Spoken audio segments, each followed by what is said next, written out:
안녕하세요. 건강의 달인 건달입니다. 많은 분들이 가장 걱정하시는 질병을 여쭤보면요, 치매라고 이야기하십니다.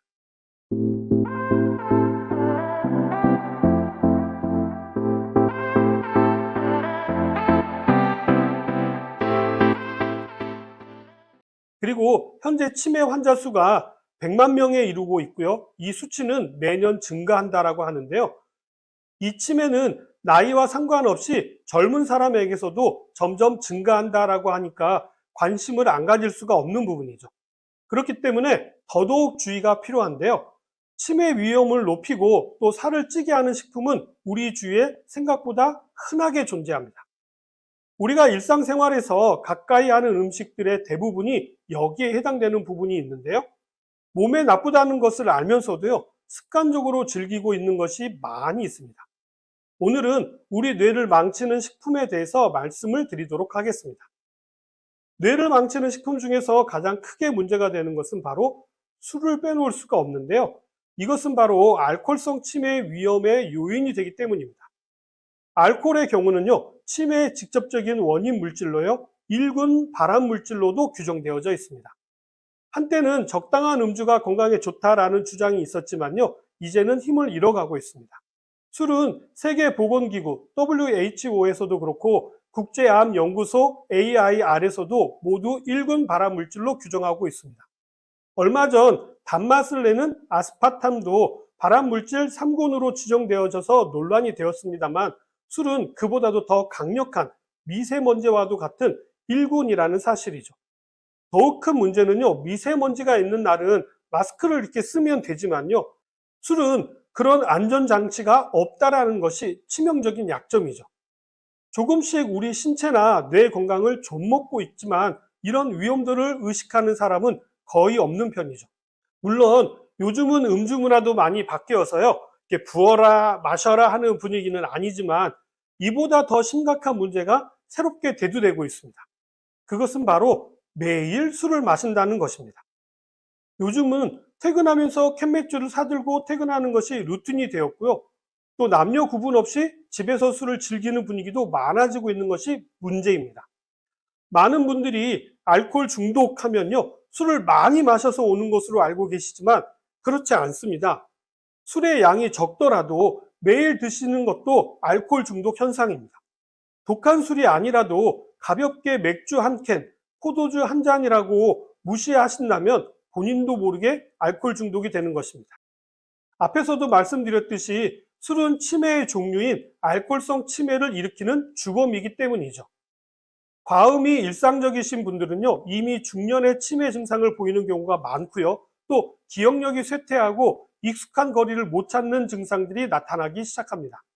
특히 과음을 하면 당일 기억이 가물가물하다면 위험 신호입니다. 이런 증상이 반복되다 보면요, 알코올성 치매로 악화될 수가 있기 때문에 꼭 병원이나 보건소에 가셔서 검사를 받아보셔야 합니다. 특히 알츠하이머의 경우가 치매의 60, 70%를 차지하고 있지만 최근에는요, 혼술이라든지 가정에서 마시는 술 때문에 알코올성 치매와 혈관성 치매가 급격히 늘고 있는 추세입니다. 우리나라 보건복지부 국민암예방 수칙에 따르면요, 하루에 한두 잔의 술도 마시지 말라라고 권고하고 있는데요. 소량의 음주로도요, 구강암이라든지 식도암, 간암, 유방암, 대장암 발생이 높아지기 때문입니다. 그런데도 이러한 내용을 잘 모르고 있기 때문에 매일 퇴근할 때 맥주를 사가지고 퇴근하시는 것이죠. 자, 이렇게 자기도 모르게 알코올과 친숙해지다 보면요, 다이어트를 위해 탄수화물이나 지방 음식은 줄이면서도요, 정작 술을 못 끊는 사람들이 많다라는 것입니다.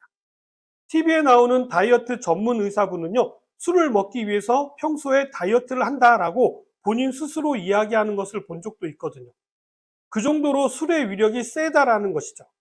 더군다나 술은 다이어트의 최대의 적입니다. 알코올은 휘발성이라 살이 찌지 않는 것으로 알고 계시지만요, 그렇지 않습니다. 물론 휘발성이기 때문에 몸에 축적되지 않는다는 것은 사실입니다만, 에너지가 높기 때문에 알코올을 먼저 에너지로 사용하게 되면요, 다른 탄수화물이나 지방을 사용하지 않아서 결국 살이 찌는데 도움이 되는 것이죠. 이뿐만이 아닙니다. 우리가 마시는 술에는요, 알코올만 있는 것이 아니라 당도 많은 편인데요. 특히 맥주나 막걸리는요, 곡물을 발효하는 과정에서 당이 많이 만들어지게 되고요. 또 포도주를 비롯하여서 과일주의 경우에는 당이 많이 함유되어져 있기 때문이죠. 이렇기 때문에 술은 다이어트에 적이 되는 것입니다. 더군다나 술을 마실 때 안주도 같이 드시게 되는데요. 이때 안주도 대부분 칼로리가 높은 것들이 많기 때문에 따로 식사를 하지 않는다 하더라도 살을 빼는 데는 여러 가지로 무리가 될 수 있는 것이죠. 이뿐만이 아닙니다. 술에 취해서 양치를 하지 않고 잠드는 습관이 반복되다 보면요, 치아도 망치게 되는 결과를 나타낼 수가 있습니다. 그만큼 술에는요, 당분이 많기 때문이죠. 술 자체의 열량이 많은 데다가 또 안주까지 많이 드신다면 다이어트는 물 건너가는 것입니다. 다음으로 뇌 건강을 망치는 식품은 바로 당이 많이 함유되어져 있는 탄수화물입니다. 당질의 과다 섭취와 지방이 만나면요, 문제가 아주 심각해집니다. 그런데 당질에 대한 문제보다는 지방에 대한 문제를 부각시켜서 이야기를 많이들 하고 있죠. 사실 지방이 모두 문제가 되는 것은 아닙니다. 왜냐하면요, 두뇌 발달과 인지 장애를 도와주는 DHA도 불포화 지방산의 일종입니다. 그렇다고 해서 불포화 지방산이 또 무조건 뇌 건강에 좋다라는 것도 아닙니다. 다량의 당과 만나게 되면요, 뇌 건강에 문제를 일으키게 되는 것이죠. 이 부분은요, 생각보다 심각한 일입니다. 당질은 생각보다 다양한 식품에 들어있기 때문인데요. 특히 식사를 마치고 나서 먹는 디저트가 문제가 되는 경우가 많습니다. 떡, 빵, 과자, 특히 당이 많이 함유되어져 있는 조각 케이크나 과일 주스를 비롯한 다양한 음료, 그리고 피로 회복으로 드시는 드링크제라든지 액상으로 된 건강기능식품 등에도 당이 함유되어져 있는 경우가 많습니다. 아무래도 맛이 없으면 잘 먹기 어렵기 때문에 당을 첨가할 수밖에 없는 것이죠. 건강에 좋으라고 드시는 파우치에 들어있는 건강기능식품이 오히려 뇌 건강을 망치는 경우가 있다는 사실도 꼭 기억하시기 바랍니다. 그렇기 때문에요, 골고루 드시되 탄수화물 섭취는 좀 줄이시고요. 특히 식사 후에는 디저트는 삼가하는 것이 좋겠죠. 오늘 숨겨진 치매의 범인은 바로 탄수화물 과다 섭취였다는 사실을 꼭 기억하시기 바랍니다. 하지만 탄수화물 자체가 문제가 된다는 뜻은 아닙니다. 탄수화물은 필수 영양소로 꼭 드셔야 하지만 다양한 형태로 많이 드시는 것은 피하셔야 하고요. 특히 과도한 지방과 함께 드시는 것은 적극적으로 피하셔야 합니다. 대표적으로 빵이나 케이크나 아이스크림 같은 것은 식후에 드시는 것은 뇌를 망치는 일이 될 수가 있기 때문에 각별한 주의가 필요합니다. 다음은 많은 분들이 잘 아시는 것처럼 지방에 대한 이야기입니다. 지방 이야기하면 빠지지 않고 회자되는 것이 바로 트랜스 지방입니다. 가장 대표적인 것이 바로 액체 형태의 식물성 기름을 가공해서 고체로 만드는 과정에서 만들어지는데요. 마가린이라든지 쇼트닝 이런 것들을 사용하는 과자라든지 빵 등 가공식품에 많이 함유되어져 있습니다.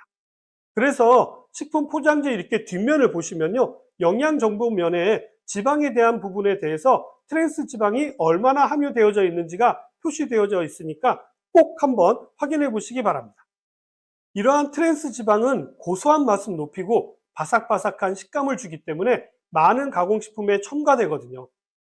이렇게 첨가된 트랜스 지방은 우리 몸속에서 뇌의 모세혈관을 공격하고 염증 위험을 높여서 혈관성 치매를 불러일으키게 되는 것이죠. 트랜스 지방의 문제는 이뿐만이 아닙니다. 트랜스 지방이 함유된 식품을 매일매일 습관적으로 많이 먹게 되면요, 당뇨를 비롯하여 심혈관 질환과 뇌혈관 질환의 위험을 높인다라는 많은 실험 결과가 있습니다. 이렇게 뇌혈관에 문제가 발생하게 되면 몸의 마비라든지 아니면 언어장애, 인지기능에 큰 문제가 발생하게 되는 것이죠. 최근 우리나라에서도요, 가공식품이 늘어남에 따라서 트랜스 지방 식품의 섭취가 늘어나고 있다는 사실을 꼭 기억하셔야 합니다. 오늘은 뇌 건강을 망치는 식품에 대해서 말씀을 드렸는데 어떻게 좀 도움이 되셨나요? 저는 다음에 더 도움이 될 만한 내용 가지고 다시 찾아뵙도록 하겠습니다. 감사합니다.